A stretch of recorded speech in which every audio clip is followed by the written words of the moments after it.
इस पेंटिंग को कभी मत खोलना, ये खून से बनी हुई है और श्रापित है।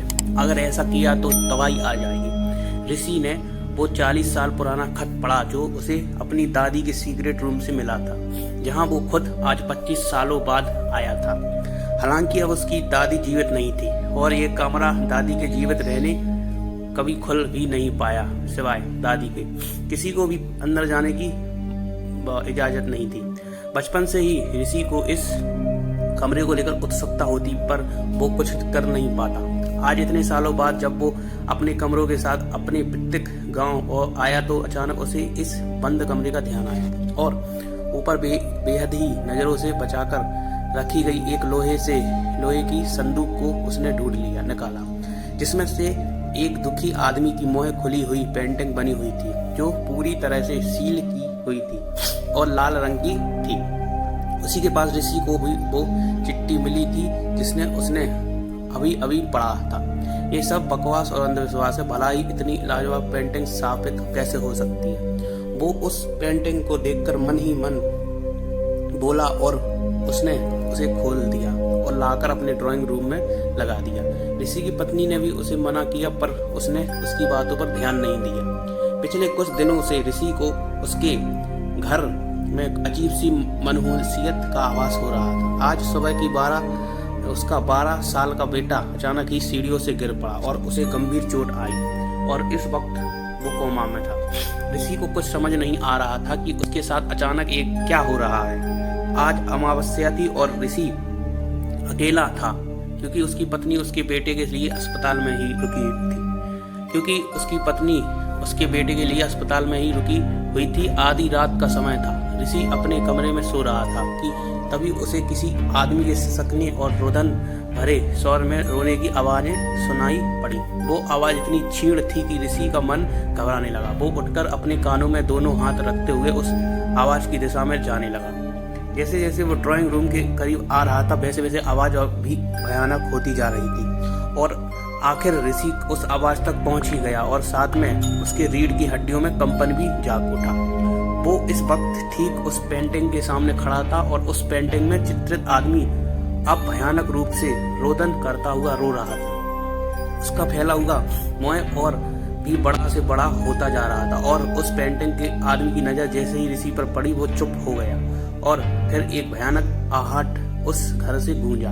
वो भयंकर आदमी बोला, तेरे दादा ने शक्तिशाली बनने के लिए अपने खून से मुझे बनाया था, ताकि मेरे माध्यम से वो लोगों को सम्मोहित कर सके और उनकी बलि देकर खुद इस दुनिया में राज कर सके। लेकिन वो भूल गया कि मैं अब जागृत हो चुका था और हर अमावस्या को मुझे रक्त की पिपासा लग चुकी थी, पर वो मेरी रक्त पिपासा बुझाने में नाकामयाब रहा और बदले में मैंने उसे मारकर उसके रक्त से अपनी प्यास बुझाई।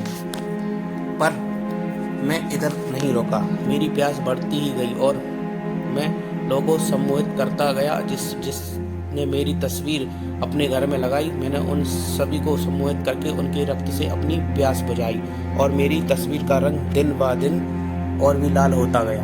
एक दिन तेरी दादी को इस रहस्य के बारे में पता चल गया और उसने मुझे मंत्रों से बांधकर मुझे हमेशा के लिए इस चित्र में कैद कर दिया। वो कुटिलता से हंसा, फिर बोला, आज उसी के वंशज ने मुझे फिर से आजाद कर दिया। अब मैं फिर से अपनी रक्त की प्यास बुझा पाऊंगा। कहते हुए उसने अपना खून से भरा हुआ एक हाथ उस पेंटिंग में से बाहर निकाल लिया और ऋषि को उस पेंटिंग के अंदर खींच लिया। कुछ ही देर में उस पेंटिंग पर खून की झड़ी गिरने लगी और फिर वही खून एक जगह सिमटकर उस पेंटिंग का रंग और भी लाल हो गया। 2 दिन बाद जब उसकी पत्नी घर आई तो ऋषि उसे कहीं नहीं दिखाई पड़ा। किसी अनहोनी की आशंका लिए उसकी पत्नी का ध्यान उस पेंटिंग पर गया, जिस पर लाल रंग ऐसा चमक रहा था जैसे कि अभी अभी उसे रंगा गया हो। उसे उस चिट्ठी का ध्यान आया और वो समझ चुकी थी कि ऋषि अब कभी नहीं आएगा। अब वो जानती थी कि उसे अगर अपने बेटे की जान बचानी है तो उस पेंटिंग को तुरंत हटाना होगा, वो भी आने वाली अमावस्या के पहले। उसने तुरंत उस पेंटिंग को वहां से हटाया और उसे वापस से सील बंद करके उसी संदूक में रख दिया और उस कमरे को हमेशा के लिए बंद कर दिया। और कुछ दिन बाद वो अपने बेटे को लिए वहां से हमेशा हमेशा के लिए चली गई। कुछ दिन बाद ऋषि की पत्नी और उसका बेटा रहस्यमय रूप से अपने फ्लैट पर मृत पाए गए और उनकी कमरे की दीवार पर वही पेंटिंग लगी हुई थी।